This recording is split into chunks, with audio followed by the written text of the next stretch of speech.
can hear her voice magically appear to straighten out something. You something. can't see her until you can see her. That's right.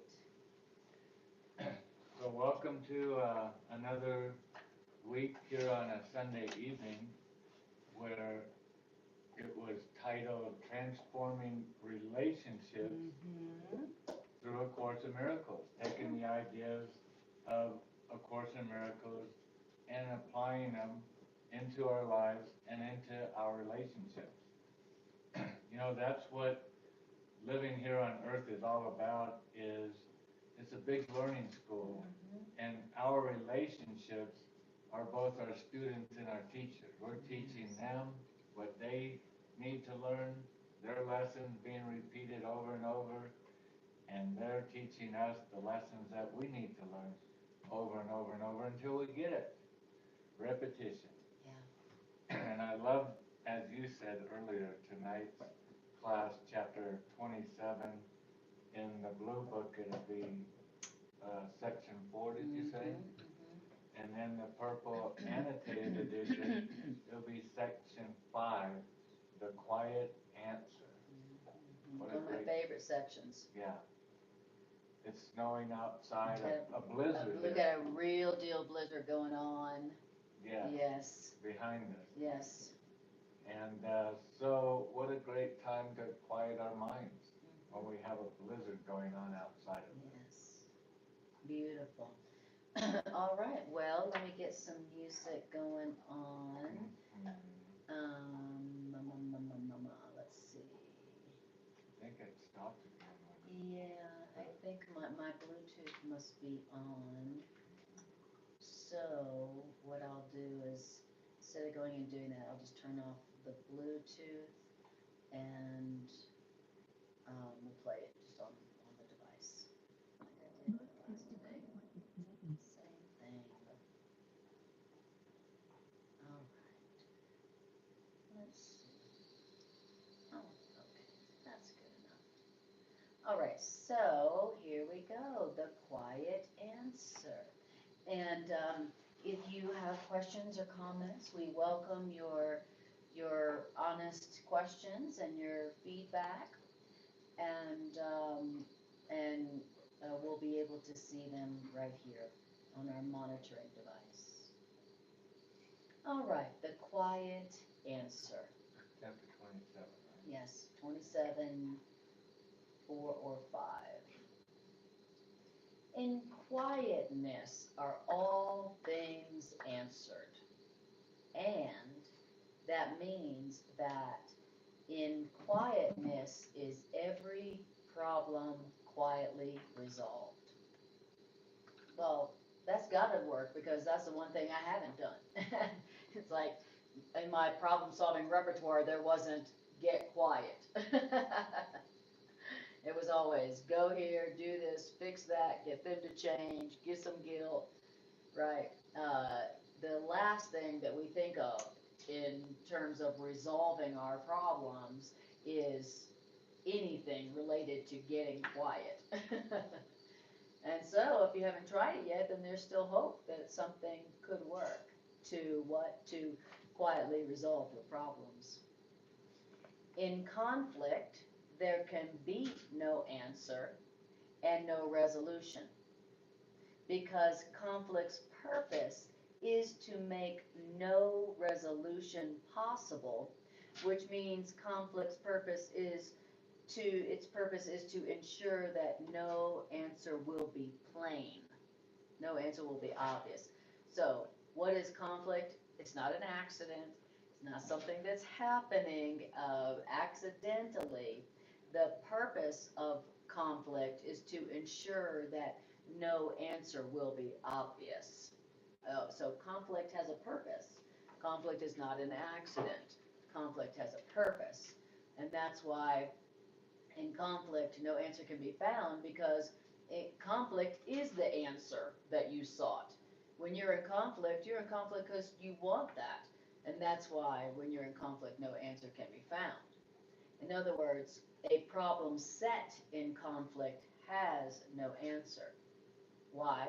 because the conflict is seen in different ways, which means what would be an answer from one point of view is not an answer in another light. That's what it means. That's what it means to be in conflict. Is like you can see this in different ways, and the different ways of seeing this conflict are different. They're in conflict. Yeah, like sometimes we look at it as, well, this way that I'm looking at, the person is guilty, or whatever we're doing, we're not seeing the situation, the circumstance, or the matter rightly. We think we're right about it, and that's what brings the conflict. But giving up that quiets our mind. How can we have any kind of resolution when our mind is running 50 different directions about the problem? That's right. We've got Because lots it's of trying different. to come up with solutions, and it's coming up with a plan. How about from this perspective? And How about from that if perspective? I change it this way, and so it's always in conflict because the ego mind, the mind in conflict, is always working on changing things, not being happy with things the way they are, and Definitely not getting quiet. definitely the Not opposite going within. of not being quiet. Yes, exactly. So, okay, so then it says something quite radical. You are in conflict, period. We're not going to argue about it. We're not going to get into a big discussion or debate about It it. didn't say you might be. Yeah, you are. Greg is in conflict. And the word "are" is italicized. Yeah. It's emphasized. You are in conflict. Yeah. Right, because you got a lot of different problems that you are always seeing in different ways from different perspectives, and a conflict where when you answer it from one perspective, then you doesn't answer it from another perspective. You are in conflict. Thus, it must be clear that you cannot answer anything at all, because you're in conflict. I can just picture a professor standing in front of, all of us course students, the professor, the great teacher, and going, okay, you might want to take notes because this is going to be on your test. You are in conflict. And what? And because you are in conflict, it must be obvious that you cannot answer anything at all. So Why? write that down. Right, because according to this, your conflict is already the answer that you wanted. Right. That is your answer. That's why you're in conflict. That's why you're in conflict, and that's why, Because it isn't going according to the answer you wanted it to be, answer C. Right. And it's answer A. And if you would accept answer A, you would see that it's working out for your best interest. Answer C was sabotage against your happiness. Exactly. Guaranteed. And then we get upset because our plan's not going the way we want in the relationship. And we think that when we're in conflict that we're searching for the answer. But this is telling us something very different, that your conflict, and when you're in conflict, there could be no resolution, because when you're in conflict, you're experiencing what you already wanted. And so, the conflict is the answer, and for sure, when you're in conflict, you can't answer anything at all, because your conflict has no limited effects, which means when you're in conflict, you don't see anything correctly. And just like we heard in your class this afternoon, you're confused. Yeah, exactly. How can you make any rational decisions when you're confused? And when you're in conflict, you're confused. You are confused. Absolutely. Because you can only be in conflict when you're not in alignment with your higher true nature. Yes. Yes. your true self, Mhm. in alignment with Source, with Creator, with God, whatever you like calling that, but your oneness with all that is. Mhm. And when we get out of alignment with that, we are totally confused. We become totally irrational. And as the Course says, we become insane.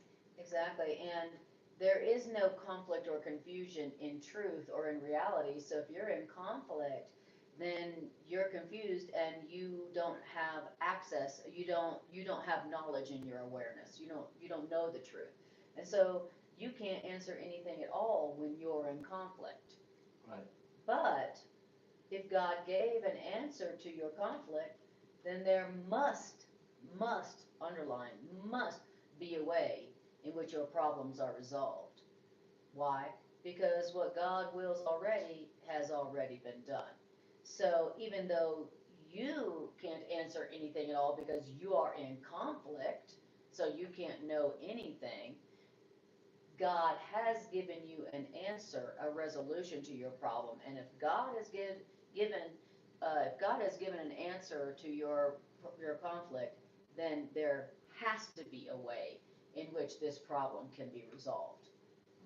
So I think about that sometimes. I'm like, when I'm in conflict, I think, well, since God has given answer to everything, there must be an answer that a way that this problem is resolved. There's Right. no way that there's not an answer to this problem. That's not possible since God's already answered all my conflicts. Yeah, because what God wants, because what God wills has already been done. So if God wills perfect peace for me, then there has to be a way that I can experience perfect peace in this situation. You know, when we're in conflict, we naturally, who doesn't think that they don't know the outcome when they're in conflict? Or what they think. When I'm in conflict, I could be thinking, I'm going to lose my car. Mm-hmm. I didn't be able to make my car payments in X amount of months. Mm-hmm. I'm in conflict because I think I know the outcome of the story, the natural course of it, as the world prescribes it. But I think I know the answer, but yet I'm in a state of mind that can't reason it, can't logic. That's why, one of the old prophets of old said, speaking as an oracle, representing our Creator, which we all have the right to do, and said, that God did not give us conflict. Confusion isn't of God. So as soon as we're in conflict about the issue that we're dealing with, again, this is one of those telltales in A Course in Miracles to tell you where you're at. You can go, oh shoot, I'm in conflict. And so what was my instructions again?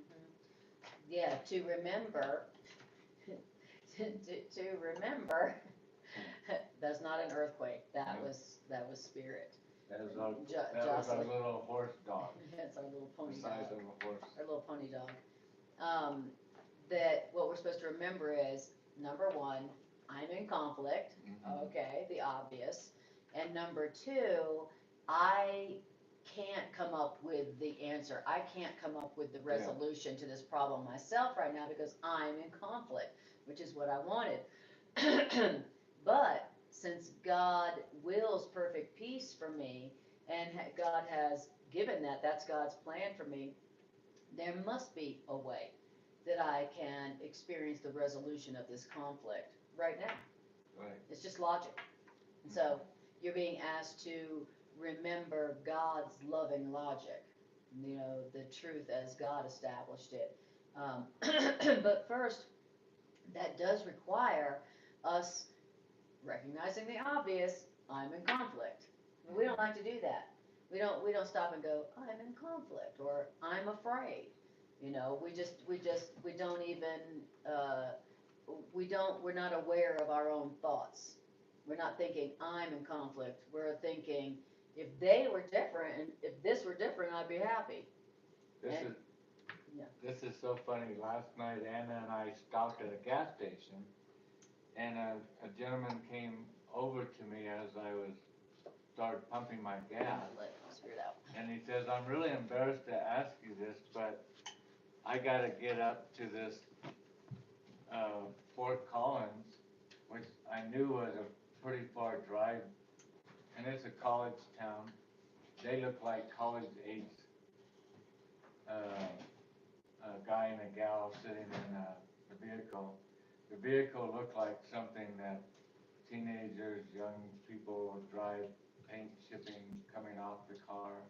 You know, probably a 1990 something Honda, and probably got 300 and something thousand miles on it. And so he asked if he could get some money for gas. That he had no money and he was on empty. And so the long and short of it was, after helping him, you know, he was like, "Can I give you a hug?" And we hugged, you know, two strangers in a holy instant encounter.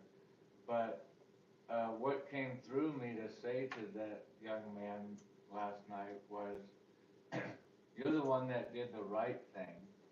You realized you had a problem, and once you had that awareness, then you asked For help. for help, and the universe, or whatever you want to call that, always responds, all right, in the way that's best for you." Exactly. And he's just looking at me like, Mhm. and it sure did, Yeah. you know. In other words, God has already given us the resolution to all our problems. It's already there. It's already been done. What God wills already has been done.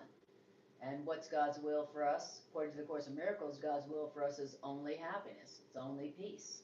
Right. And so that means that if God wants only perfect peace for us, that means it's already been done, it's already been given, which means there must be a way that you can experience that right now, whatever your conflict is. Once we're aware that we have a problem, Mm-hmm. okay, I'm aware I have a problem, the conflict, Mm-hmm. and now I just ask, Yeah.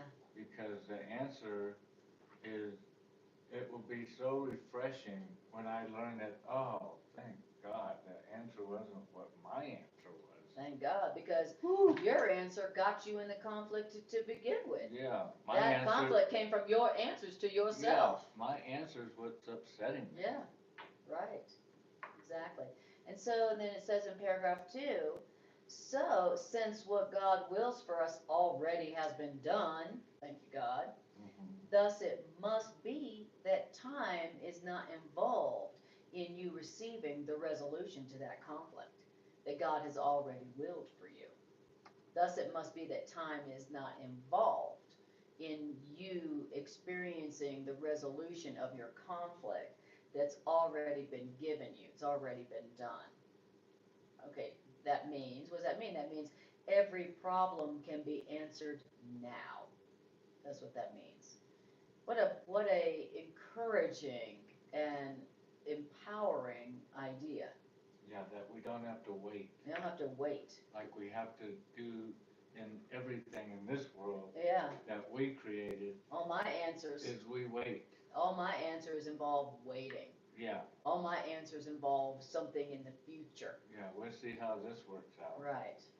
I'll do this and then this will happen. You know, all of our plans involve us waiting. And we never do we go, all right, my problem resolutions, I'm going to ask for God's will for me right now. No, it's always like, I'm going to get that person to change, and then I'm going to get myself to change in this way, and I'm going to get that situation to change, and I got to make a plan to get everybody to change, you know, to make me happy, and that takes time. And I like how you brought that up a minute ago, that what is God's will? Yeah. God's will is that we be happy. Mm-hmm. And we're spending all this energy and effort trying to give us what God has already willed to rightly give us. Mhm. It's not our job to give ourselves Happiness. happiness. Hallelujah. It's What a not, radical it's concept. not our burden. It's Mhm. not our responsibility. I gotta make myself And happy. what a burden that is. Yeah. You know, what a heavy burden to carry this burden that I need to make me happy. I need And to figure out that we obviously can't do. yeah, I need to plan this trip or do this thing or whatever. I need to figure out what's gonna bring me happiness. And then if you're in a relationship and if you have kids, now not only is it your heavy burden to figure out how to make you happy, but Yeah. now you gotta figure out how to make the whole family Yeah, happy. make everybody happy. Everything, if you have And the in-laws dog. and parents and dogs and every relationship you have, then you have to figure out how to make them happy. Yeah, also. You become part of the responsibility. And you can't even make yourself happy. That everybody else is putting on Yes, themselves. right. To everybody taking on the responsibility jointly, that we're all collectively gonna figure out what's gonna make us happy. And But- God's already got the answer. Exactly. And if we had the answer to make ourselves happy, we'd all Be blissed out. ecstatically happy all the Yeah. time. But are we? No.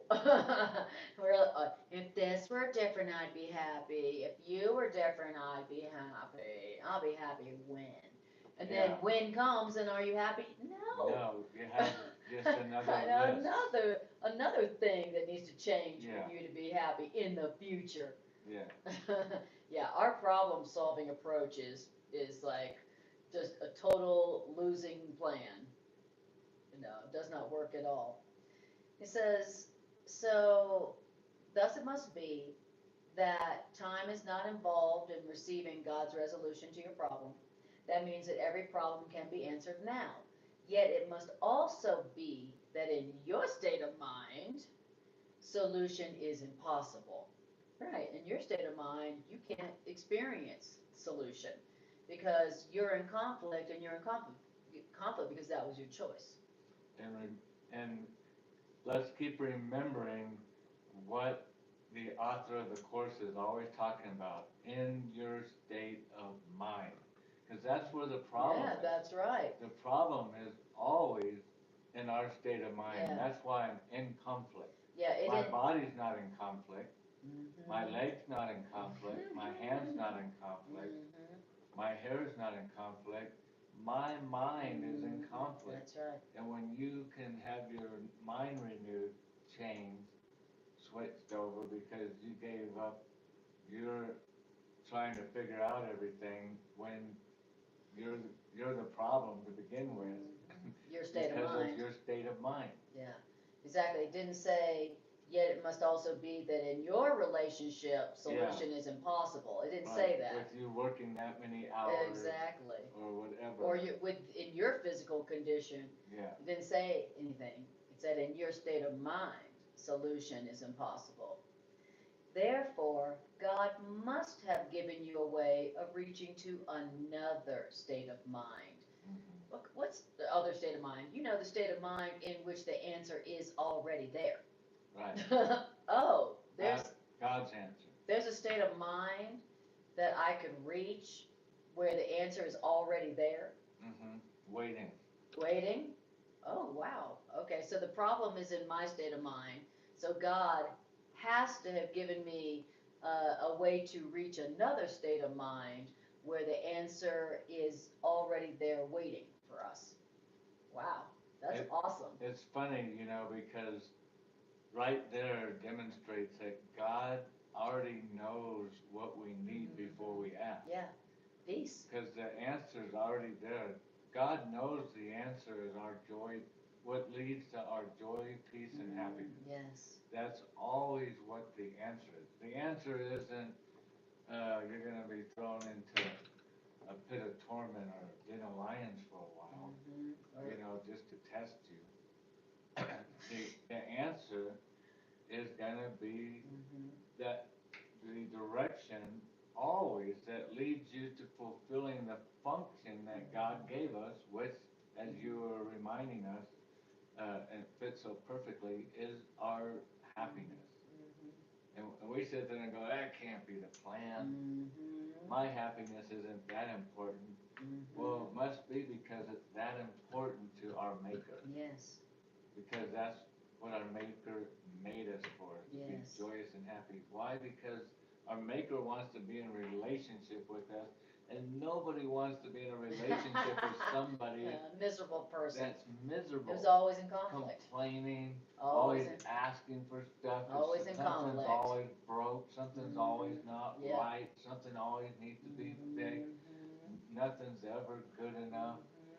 That is a whole wreck of a relationship to be in. And so God wants us to be in our true natural state of joy and happiness so that we can be in a true relationship with God, because that's what we're going to get back from God. We're going to get back happiness. We're not going to get this grumpy person throwing lightning rods across the room trying to strike the backside of our just to teach us a lesson.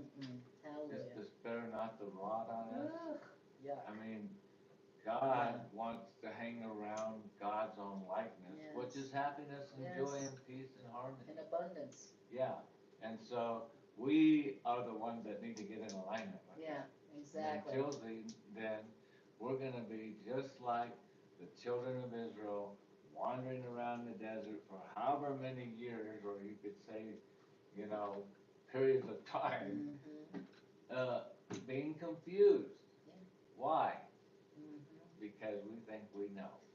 Exactly. We're choosing to be right instead of happy. Exactly. At some point, when you're happy, you'll also be right. But at the moment, it's either do you want to be right or do you want to be happy?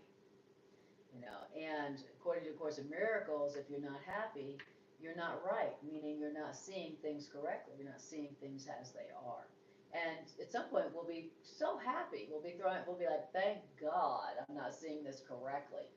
Because the way I'm seeing it really hurts. It's frightening, So I love it. Tricia says, we already know we are great learners. Now let's learn love, not hate. Amen, Tricia. Right on. Yeah, exactly. The Course says, you who taught yourself that the impossible is true, don't think you can't learn this course. You got some great learning power. Yeah, you've already taught you yourself demonstrated to believe what's not true. With everything that in your being, what is not true. Could never be true. So don't say you can't learn this course. I was talking to a lady today, and she was saying, it's just so difficult to read. It's so difficult. It's so difficult. It's so difficult to get into it. And it was reminding me that, what the Course says is that this course is not difficult. It's just completely different than everything we've been programmed to believe. And it's because of how different it is that we have resistance to it. And I was telling her that as her resistance to it goes down because she's seeing the effects of these ideas, then it'll seem more and more obvious and simple to her. And she said, right on, that sounds great. I could use some of that. And I really love that and have always loved that about the Course in Miracles. That's why Anna has taught it for so many years, and that's why when I came in contact with it, when it had an effect on my life profoundly, in so many ways, so many times, over and over and over, like, how many demonstrations does one need? But at the beginning, it's very trying because it does speak of a message that is not spoken of by the whole world, not just a religious group over here or religious people there or this. It's the whole world's thinking it goes against. It's a totally different, and so in that respect, it's easy how it could be very offensive. Very difficult. Very difficult Confusing. To understand, but the Course rightly says at the beginning that it's not important at all that you understand the ideas. Right. It's not important that you believe in them. It's not You necessary. understand them, it's not necessary. Mm-mm. The course itself, the guarantee that it gives or your money back is, it's in the application That's right. of the course that will back the ideas of the course itself. The course is saying, hey, all you gotta do, you don't even have the burden of having to take a test and understand it before the miracles will work in your life. Yeah. The changes will work in your life. Man, that's a coincidence. I can't believe How that. did that happen? Wow. How did that happen? Like Wow. things just change, things just coincidentally happen, and then again coincidentally again happen. You can see that your life is being orchestrated. It's being led now. It's being guided. It's like trees are just falling out of the way, and you go, oh, it's this way. Here's the path. Right. Or this door just opened up here coincidentally. Exactly. Problems melting away before you reach them. Right. Those kinds of miracles where literally problems get solved in ways that seem to defy the laws of time and space as you know them. You know, those are the results of the application of these ideas, whether you believe them or not. And then the Course in Miracles tells us that you'll only know these ideas are true as you apply them. You'll never know that they're true just by reading them, even if you think they're beautiful ideas. You know, you'll only know they're true after you use them. And then you'll be like, dang, wow, that is the truth that I applied. All right, so it says, yet it must also be that in your state of mind, solution is impossible. Therefore, God must have given you a way of reaching to another state of mind in which the answer is already there. Where's the answer? Where's the answer? It's in another state of mind where the answer is already there waiting for you. Okay. And, well, what is that other state of mind and how do you get there, right? Well, such is the holy instant.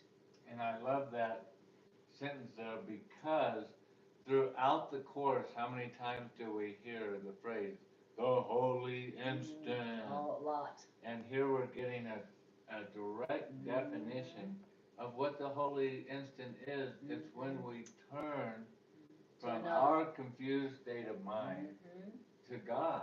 Another state of mind. To a higher self spirit, state of mind. And that's the holy instant. Yeah. And you could say that's a great definition of God. Another state of mind in which the answer is already there waiting for you. Right. You know, because that's what God's plan is. God's plan is the answer that has already been given you, that's just waiting for you. That's what God has given to all of us equally and alike. And so that other state of mind and that way to reach that other state of mind is what we call the holy instant. And what is the holy instant? It's another state of mind where the answer already is already there. And it is here in this state of mind in the holy instant that all your problems should be brought and left.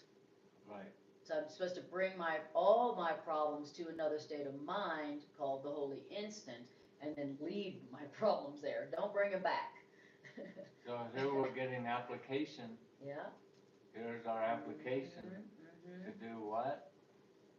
Yeah, to do godly problem solving, a godly problem solving approach. Go to another state of mind. It's called the holy instant, and you practice the holy instant. There's a section in here called practicing the holy instant. Practicing reaching to another state of mind in which the answer is already there, where you're supposed to bring all your problems and leave them there. Yeah, not some of your problems, all your problems. That's where all our confusion is coming from. Exactly. All of our problems should be brought and left. Left there, not. It's take a little bit of back to solve for myself later. No. I brought the problem to the holy instant, and I'm leaving it there. I'm not gonna like give it to spirit and then be like, take it back for myself later. Yeah, as a homework assignment Yeah, for the next weekend, so I can figure out the answer. right. It's like That's not leaving it there. mm-hmm. That's, that's not even putting it there. Right, exactly. Because to put it there, to leave it there, we need to now trust, okay, I put it into Spirit's hands. Right. So let's see now. And the holy instant is, holy meaning complete. Yes. It's the complete instant, because once it's put where the answer is, then it's going to be complete. Right now it's totally incomplete because it's without a correct answer associated to it. Exactly. And another way of describing holy instant is an instant of peace or an instant of quiet. Right. Where you stop giving yourself, trying to answer it for yourself. When you stop trying to answer your problems yourself, your mind can be quiet. Finally. So it's like a quiet state of mind where you're not answering your own problems that you came up with. That's what a holy instant is. Right. And like the Course teaches, we're learning to practice the holy instant. We're learning to take our problems to another state of mind, a quiet state of mind, and then leaving our problems there. Not taking them back with us, to like help God to solve them. You know how we do, we're like, Spirit, I give this to you, and then 5 minutes later we're still like trying to figure it out, trying to fix it in our own way. Well, even our prayers, in many regards, we've been taught, many of us, to pray not to leave our problems at the feet of In God's hands. The one that has all the answers, Yep. the right answers. Already. But we've been trained in many cases to go in and with our problem and tell God the answer. Here's what the answer is. You need to get this person to do that, and then I need a job that pays this much, and I'd like to get a new car that does this, and we start telling, and it could be done if this would happen this way. It's like we got it all figured out. We just want Creator to get in alignment with our plan. That's right. And if God doesn't agree with our version of the problem and what the answer is, then we just think that God must not know or that God's wrong. Yeah. It's like, well, if you don't agree with me, God, then you're wrong. Yeah. And it's so hilarious, like everything. It's like, the concept of us telling God, Creator, Maker of all things, including myself, what to do. It's so silly, but yet we do it. That's right. Remember, the separation was a tiny, insane idea that entered our one mind that we forgot to laugh at. Right. So you know when you're perceiving correctly because finally you're laughing at the insane ideas that we believe. Yeah. They really, in the Course in Miracles says that our insanity doesn't end, that our insanity ends in laughter. Right. That's how insanity ends, by the way, not a good psychiatrist and some heavy meds. Our insanity ends when we see the joke that we've played on ourselves. Which is to make any decision on my own. Yes. That would become a laughable thing in my mind. Yes. That I would even dare to make any decisions on my own. Just how silly. Yeah, how silly Why that would you would do be. that? Why would I want to leave that which holds all knowledge, all answers, all information, all resolution to my problems, all already knows, thank you, the right way to go right now. Yep. I can have that as the course just told us Right. now. And we're not gonna bring our problems to that, we're gonna bring our problems to ourselves. That's silly. Yeah. That's insane. And so to And this, confused. and confusing, and to this other state of mind in which the answer is already there, it is here that all your problems should be brought and left. Why? Because here, in this other state of mind, your problems belong. Why? Because here in this other state of mind, the answer to your problems is there. That's why. And where the problem's answer is, a problem must be simple, which means be easily resolved.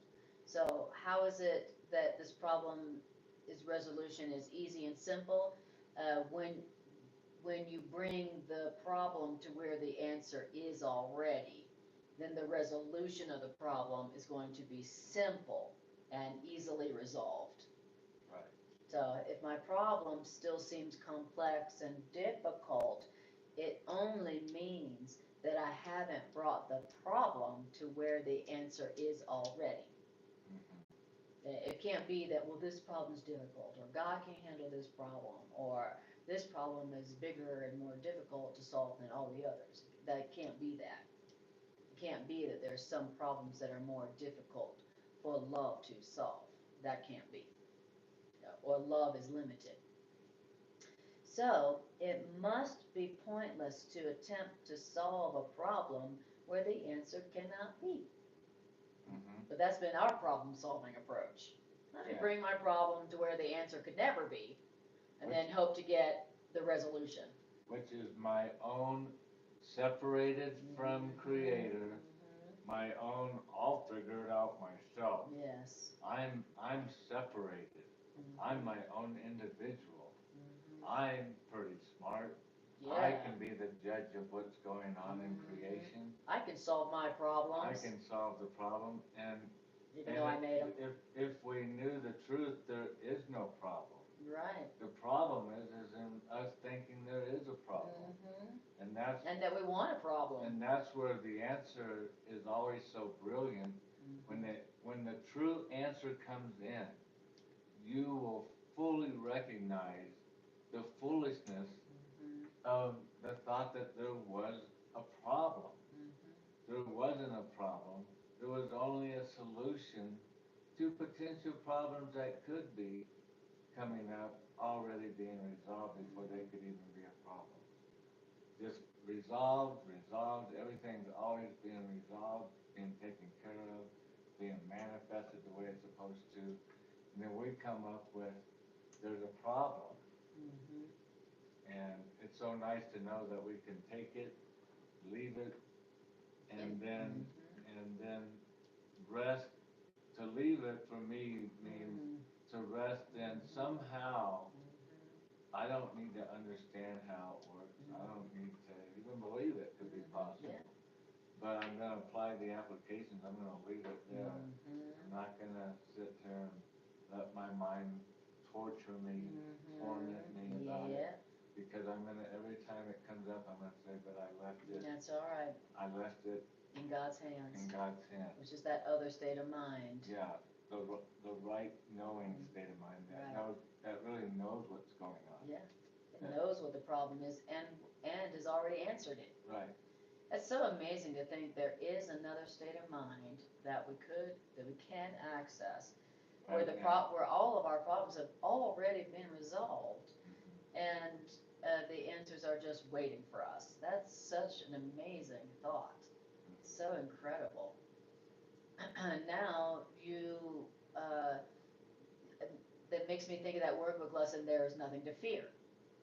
Because if you know that and you've experienced that other state of mind and how it always resolves your problems, when you bring your problems there, you would realize there's really nothing to fear. Now, the answer seems simple now when we're applying this, what we're talking about in our relationships. What do we tend to do when there's a problem, who do we take the problem to usually? Yeah, the other person. Yeah, we don't And take blame it on we don't, them. Yeah, we don't take the problem to our source, To spirit. and say, here's the problem. I'm leaving it with you. I'm leaving it with you, and I'm leaving it. Right, no, we don't. No. No, we bring it to each other. We bring it to each other in our relationships, and that's what makes our relationships toxic. Yes. You know, ill and sick. Yes. That's Is right. Because we're not taking our issues and our problems to the problem solver that already has the answer. That's right. Exactly. And thank you for bringing that up, because this is a class on applying these ideas to our relationships, and that is, in my experience, the relationship killer. It's like when we take our problems to each other, and make them responsible for them and give them guilt around them, then it's it makes our problems grow, and it makes our hatred of each other and ourselves greater. Yeah, and more confused. Yeah, exactly. It's like, that is not what our relationships are for. That person is not the cause of our conflict. We were in conflict before them. Anybody remember that? Remember, you were in conflict before that person that you're trying to blame for your conflict right now? And so they're not the cause of that problem, that conflict, and they're not the answer. They don't know the answer either. So it says, it must be pointless to attempt to solve a problem where the answer cannot be. Right. Yet just as surely, the problem must be resolved if that problem is brought to where the answer is. The problem must be resolved, which means it has to be resolved. It cannot not be resolved when that problem is brought to where the answer already is. Yeah, when we're bringing it to our partner in the relationship, whether a coworker or somebody in the house, in the home, when we bring the problem to them, we're bringing the problem where the answer cannot be. Cannot be. Why are we treating them like God, like they're God? Hey, you need to have the answer to this problem. In fact, I already have the answer. You just need to line up with it. You just need to agree with me and change. Of what the problem is. Right. And the problem is that you need to change to be for me to be happy. So all you need to do is change for me to be happy, and then I'll be happy. All right, honey? Because I know how to achieve my function of of my making, that I was made to be happy, and I'll take it from here now, God. I know how to make me happy. Oh, yeah. Let me just fix this person here. Let me do this little thing here at my job. Oh, yeah, you know how to be real happy. Let me buy this jet ski. Yeah. I know it's going to make me happy. I'll just take this trip. If I could just get this house. Yeah. Whatever we come up with, It's our plan for happiness. Yeah, our plan, and we want everybody signed on board with it. And then we wonder why we're not happy. Or why happiness always waits for us. Why it eludes us. Why it's always just beyond. Just outside of reach. Just down the road. Yep. Chloe's needing some water. You see her, she's giving the sign. All right. We always said, come unto me, all you who thirst. And here they are. And boy, are they thirsty. Boy, are they thirsty. Her bowl's over there. All right. So in paragraph 3, it says, so, instructions, attempt to solve no problems except within the holy instance surety. So let that be your problem-solving approach. I got a problem. Okay, what do I need to do? I need to access another state of mind called the holy instant. That is, by the way, quiet, right? And only attempt to solve your problem that way, by bringing the problem to the holy instant, that other state of mind of quiet where God's answer is already there and waiting for you. So that is a problem-solving approach that will work. For sure, we haven't tried it yet, so there's hope. He says, because there in the holy instant, the other state of mind that is quiet, well, there in the holy instant, the problem will be answered, which means resolved. Now, outside of that other state of mind, the holy instant, there will be no solution to your problems, because there is no answer outside of the holy instant that could be found for your problems. And that's exactly what we're upset about. I haven't found any answer to my problems. And I've been doing this, and I've been doing that, And more this, and I've been a doing little bit of this, and this expensive Yeah. thing, and this thing that takes a lot of time, and this thing that costs a lot, and still no lasting happiness, no resolution to this problem. no fulfillment now. Yep, no answer now. Yeah, no state of peace and joy Exactly. now. That's right. I mean, this is telling us that we could experience peace and joy in the resolution of our problems now. Right. You know, that, If we want to take all of our problems, as that one sentence that says, and you know, the Course is really profound about this message of all in. You know, the reason it full says, commitment. yeah, the reason it says to bring all your problems, it doesn't want you to just test bringing a couple of your problems, because that's not going to do anything good. You're going to still be confused. But to bring all of our problems as they come up, you know, you open up the mailbox, you got a problem. Your car does this, you got a problem. Phone rings, you got a problem. All these problems, you just learn one after another. Hand them off. Yep. Hand them off. It's Exactly. not a one-time person. I give you all my problems. As they come up, just it's like you're the delivery. For me, I'm just the deliverer, Exactly. the messenger. Hey, here, this is the world told me I got this package here, and it's kind Seems like a problem. It kind of reeks. Yeah. Anyway, here you go. Bye. I'm just leaving it in the warehouse Yes.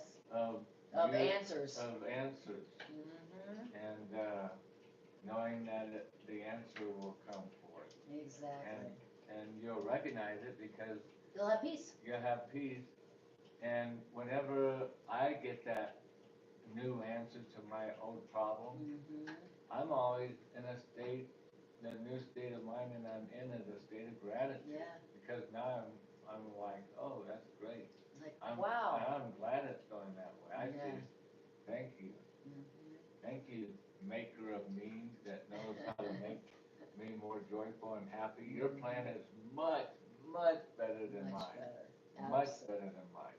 Absolutely. I mean, God's track record for answering problems is 100%.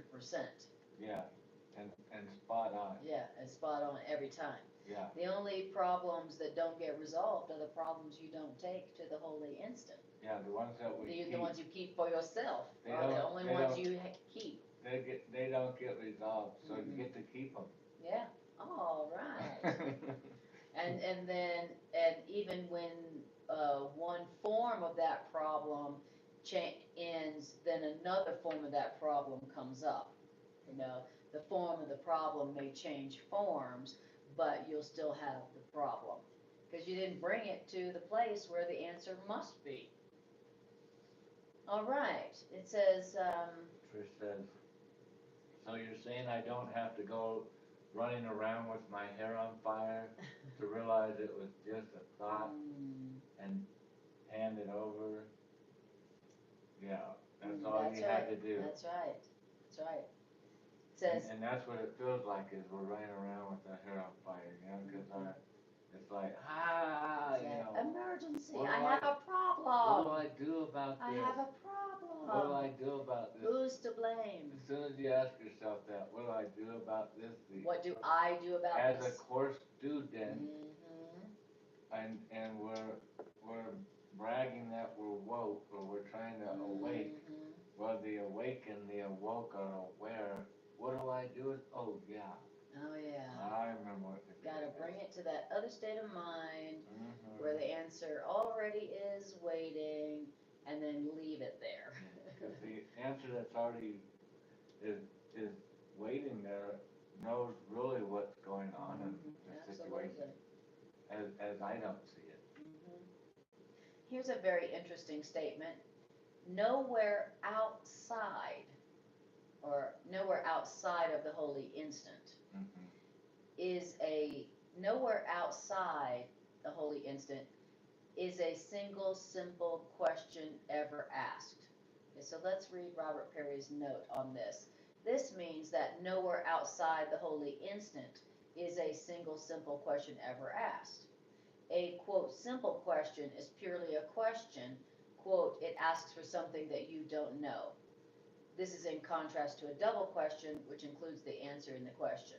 Okay, so, exactly what we're just saying. Yeah, and imagine asking a question, like you're gonna ask the question about this problem, but it's not a problem. You only perceive it's a problem, so you're obviously only asking dumb questions. Because now you're asking questions about something that is not even happening the way you perceive it or have interpreted it to be happening. So your questions would be totally invalid from the beginning because they're going off of the basis of something that's not happening. Exactly. You're asking a question based on something that isn't happening. Exactly. And the world can only ask those kinds of questions. Right. And what it calls those kinds of questions is a double question. Right. And it says the world can only ask a double question, which is a question with many answers, and none of which will answer the problem. Yeah, because there's not a problem. That's the kind of questions the world asks. The world doesn't ask simple questions. Right. The world asks double questions, meaning that can't be answered. There's a lot of answers to it, and none of it answers it. Yeah. How can you answer something that's not real? Exactly. Right. Exactly. That would be to become as stupid as the stupid. What is stupid? Exactly. What's coming to my mind is the question like, how can I avoid or delay death? That's not a simple question. It's not an honest question because it's not asking if death is real. It's asking a question, well, how can I avoid death? Or how can I delay? Exactly. So it seems like a question. Yeah. But it's a double question because I'm already answering that I'm already answering it while I'm asking it, meaning I believe death is real. And so that was one of the questions that came up to mind. Because the question, when we present it to God, validates our belief in that there's a problem. Exactly. Or as your illustration, in that there's death. Right. We ask, okay, how can I change this? How can I change this problem? When in truth, I don't really have a problem. Right. So, okay. So the world can only ask a double question. That's a question with many answers, and none of the answers resolve the problem or answer the question. The world does not ask a question to be answered. The world only asks questions to restate its point of view. Like, here's a question that sounds like a question, but I'm only asking it to restate my point of view. Like, which is there's a problem. Right. What's wrong with you? Yeah. What is wrong with you? Okay, that in the form of a question, right? Yeah. But all I'm doing is restating my point of view that there's something wrong with you. Yeah. Like we're not gonna. That's not a real question. Like we're not going to bring that into question. We're just going to move on to base 2 already. Exactly. Because I've already answered base 1 for it. Exactly. You can catch up with me now. And so the ego does not ask a question to be answered. So when the ego asks a question, it's always a rhetorical question. Yeah. It's never like, the ego never asks for something that it doesn't know. An honest question is, or a simple question is where you're like, I don't know the answer to this, and so I'm asking, you know. But a dishonest question is where you seem to be asking a question, but you're only restating your opinion. Right. You know? So it says, all questions asked within this world are but a way of looking, not a question asked. For instance, a question that is asked in hate, what's your problem? Cannot be answered because that question asked in hate is an answer in itself. So when you're experiencing hate, then that is your answer. You're not asking, when you're in hate, you're not asking simple, honest questions. What does this mean? What is this for? How should I respond in love? You're not asking. When you're in hate, you've already answered. You've already answered. So you're not asking a question when you're in conflict, when you're in hate, because you already think you know. That's why you're upset. A double question asks and answers, both attesting the same thing in different form. So the world's questions is really just a statement in the form of a question. Yep. Okay. But the world asks only one question, all right, that takes many forms. And the only one question that the world asks is this. Of these problems, Lies. yes, which of these problems are true? Of all these lies, Mm-hmm. which one of these lies are true? Right, and that's the only question that the world asks. Right. It says, and which problems or lies, illusions, which ones? Oh, so the world is asking the question: which one of these illusions establishes peace and offers joy? So None of them. right. Because every one of the problems, every one of the grievances, they upset or anger me, or, you know, they don't make me happy. Mm-hmm. Not any problem. What problem ever makes you happy? Exactly. It's like the ego or the world only asks, of all these things in the world, which ones will make me happy? Right, when none of them will. And it's like, well, none of them. That's a silly question. None of those things, nothing in the world will make you happy. But that's the only question the world asks. Of all these illusions, things in the world outside of me, which ones will make me happy? Okay, well, that's a double question. You've already answered, it's an answer in the form of a question. I believe that something outside of me will make me happy, but I'm putting it in a question's form. Right, I'm asking. It's not really a question. But I really already have my belief. Exactly. It's like we do it all the time in our conversation. Where we're asking someone a question. Questions, but it's almost like you're trained in real estate or in car sales. Mm-hmm. It's called a lead question, because you're trying to lead them. You already know the answer they're probably going to give, and so you already know the next question. Yeah. You're just leading them down the story that you're trying to tell them, which is insinuating all the time. Mm-hmm. That's right, exactly. And so be on the lookout for that when somebody's asking you a question, but you can tell it's not an honest question because they already think they know the answer in their asking. Yeah. You know. And watch it in us doing it. And an honest question is a question that asks something that you really don't know. That's an honest question. You know, what is this for? Spirit, what does this mean? That's an honest question. You know, or asking somebody, how do you feel? How do you see this? You know, that's an honest question. I'm not leading them. You know, I'm not saying to them, you know, how are you misperceiving this and getting it wrong? You know, an honest question is where you ask something you honestly don't know. So. And who do you ask it of? And who do you ask it of? Where do you take it? Exactly. It says, and the world is only asking, of all the things in the world outside of me, which one of those things can bring escape from all the pain of which this world is made? Mm-hmm. Again, insinuating an answer already. Exactly. That we believe that this is a world of pain. And also that something within the world can help me to escape all the pain in Right. the world. Exactly. And so it didn't say, an honest question would be, what is the escape, the escape from all the pain in the world?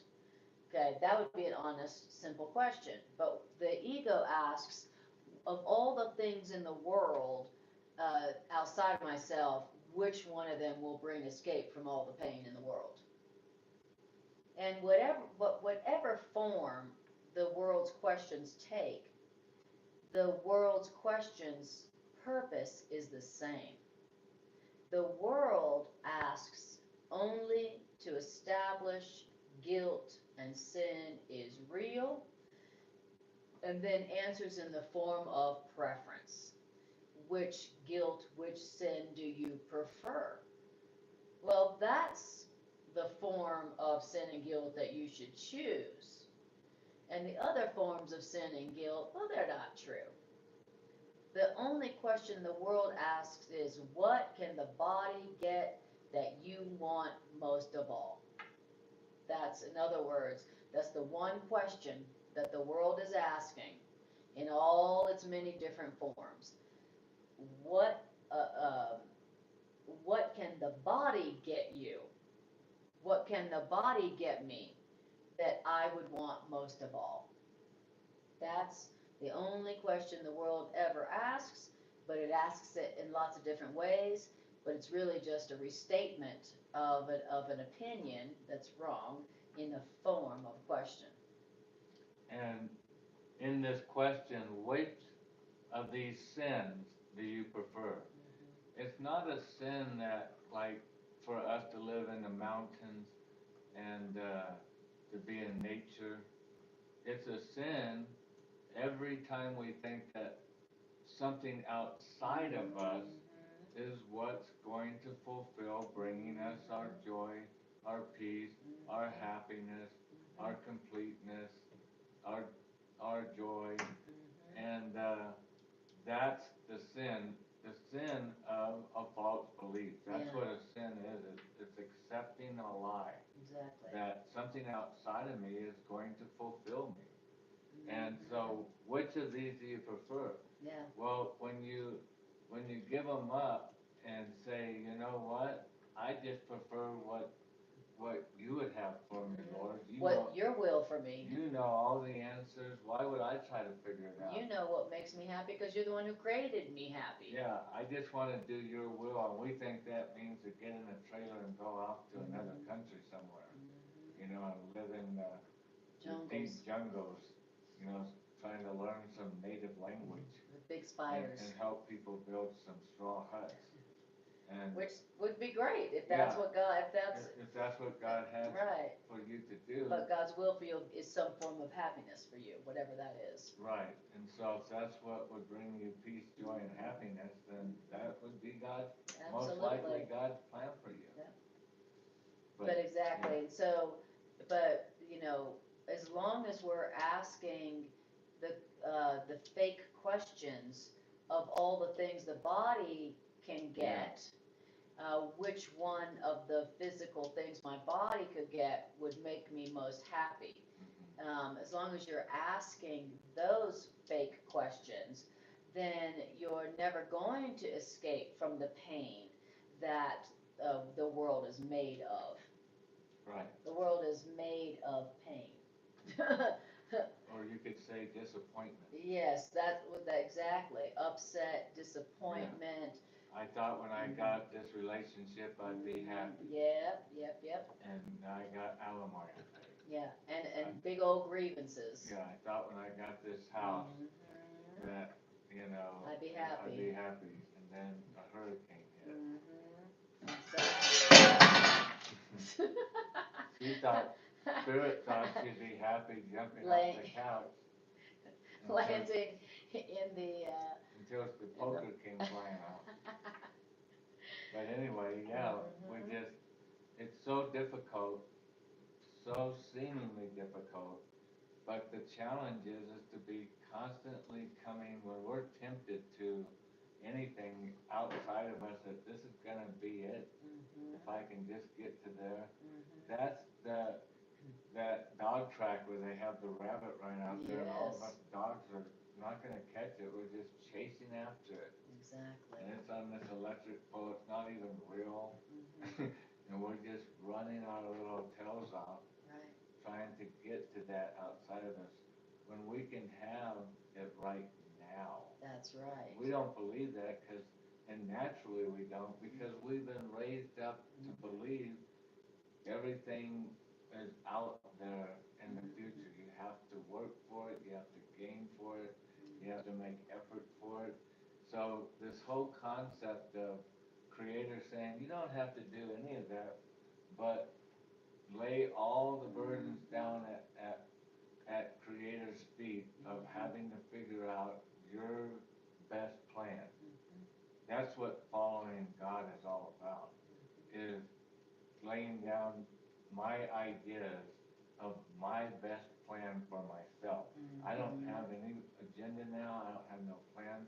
Why? Because I've laid them all down at the feet of my Maker. And I say, okay, there they are.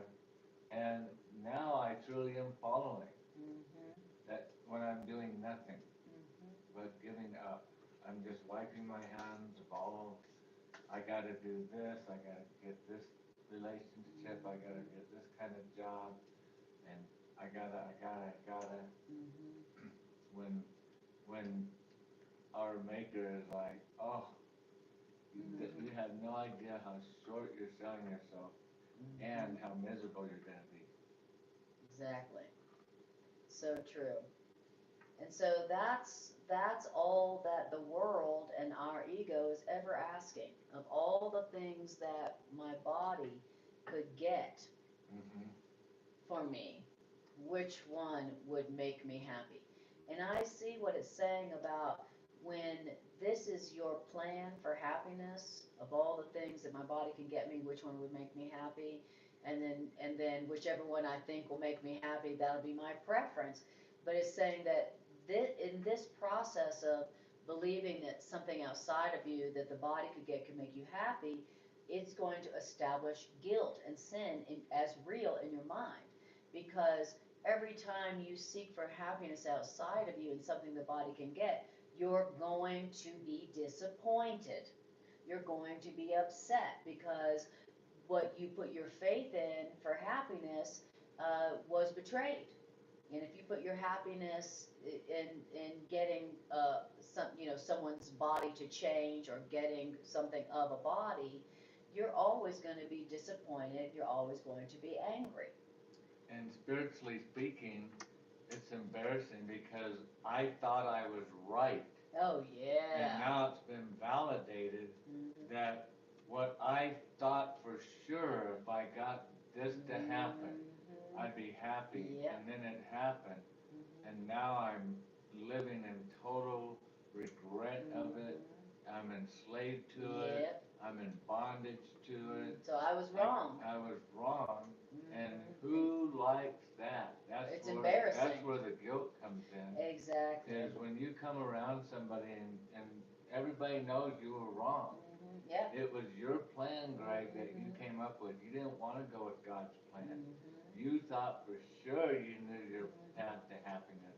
And all the many forms that were outside of you, that you were so certain that this one or that one would fulfill it, and you just know it because you're right. You know you're you, so you say. And then all of a sudden the guilt comes rushing in because, man, I've betrayed myself. Nobody else did. And how did I betray myself? By thinking that I was wiser, smarter, more knowledgeable, more understanding than Creator. Yes, That is exactly. arrogance.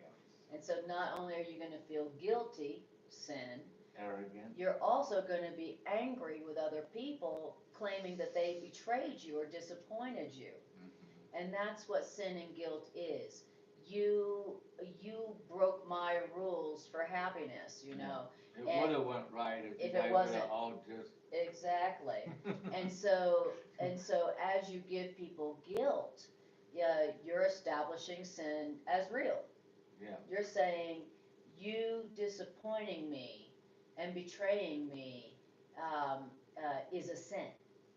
That's what you're saying. That's how. So Yeah. believing that something outside of you in the body can make you happy is you're essentially you establishing sin and guilt as real, because you're going to feel guilty and you're going to give guilt to others. And you're also, when you're like in a relationship and you're upset with the other person because they're not fulfilling our script in what? In my plan, and now the happiness isn't happening, and it's my plan. It's like, this is all gonna come down on me. I took on the management job. I'm not supposed to be the management. I took on the management job, and this is now gonna all come down on me in the quarterly report that it didn't go right, and it would have gone right if you would have only acted right. And now we're gonna start, as you said, Establishing, we're just gonna giving start guilt, giving guilt to which different means characters, which means giving sin. which is more arrogance on top of arrogance, because instead of it just admitting at this point that your plan wasn't as good as what God's plan probably was, Yep. Because you're not happy and nobody else around you is either. Well, now we gotta have more embarrassment on top of it, and so when we're that embarrassed, we want to take it out on somebody. We can't take on that much embarrassment. If you have put your faith in an illusion, when it disappoints you, you are gonna project. You are gonna project your upset. All over the place. Unless you're truly tired of suffering, and then you'll go, I did this unto myself. Right. And then you'll ask an honest question, God, what is the answer? Instead of asking that fake question of whatever the body can get me, which one is going to make me happy, you'll ask an honest question. God, what is your answer that you've already given me? And where is it?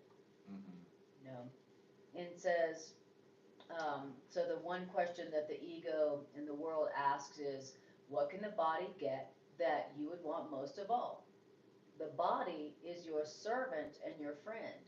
Just tell the body what you want, and the body will serve you lovingly and well. And that's what the ego is telling us, that the body is your friend, it's your servant, just tell your body what you want, and then it will serve you lovingly and well.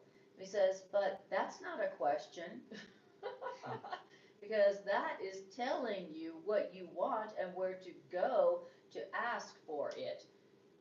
You know, the idea that the body is your servant, the body can get you what you want, you know, just tell the body what you want and it will serve you lovingly and well.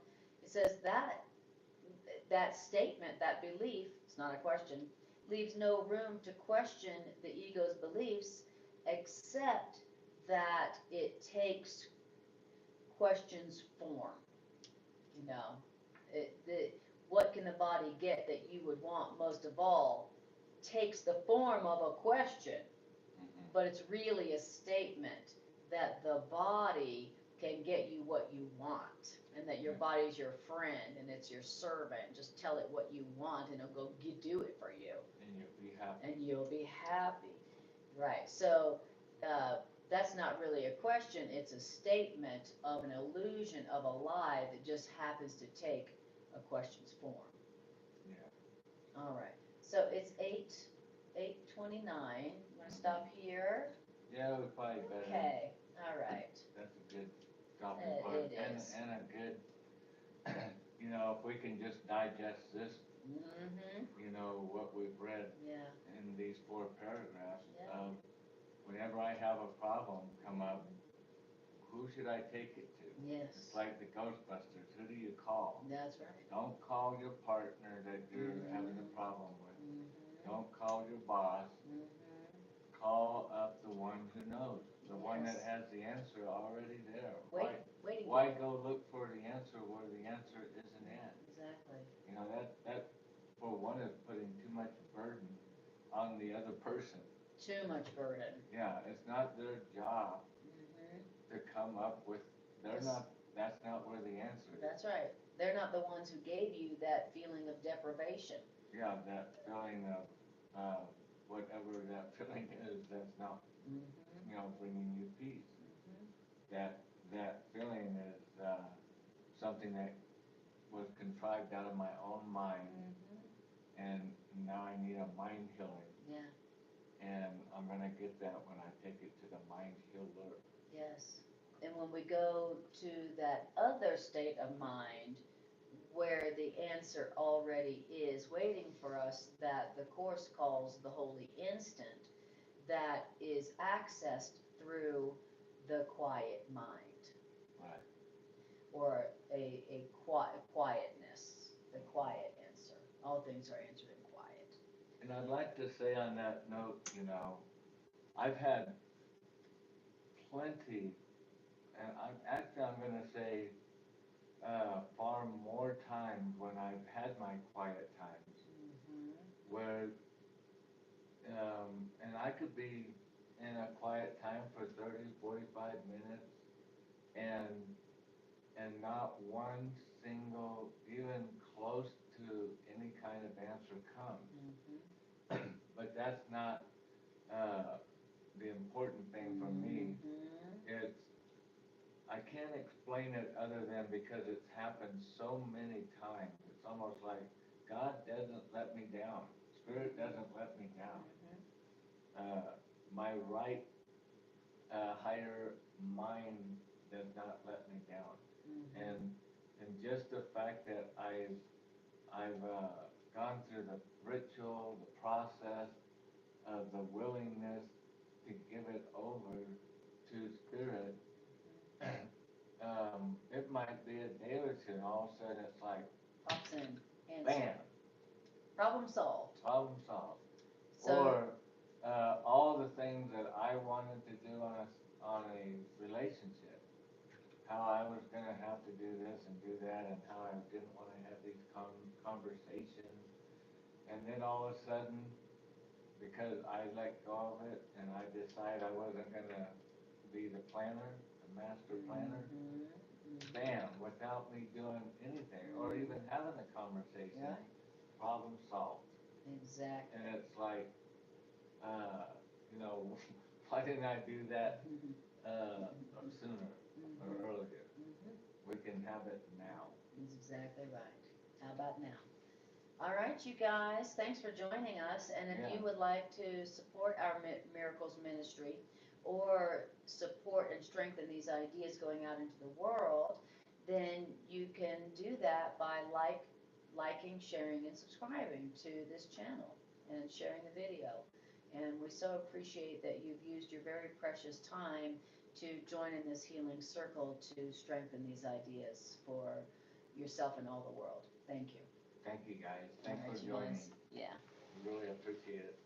So great doing these lesson readings with others that love and have a passion for the same thing. It's the best. Love you guys. Bye-bye.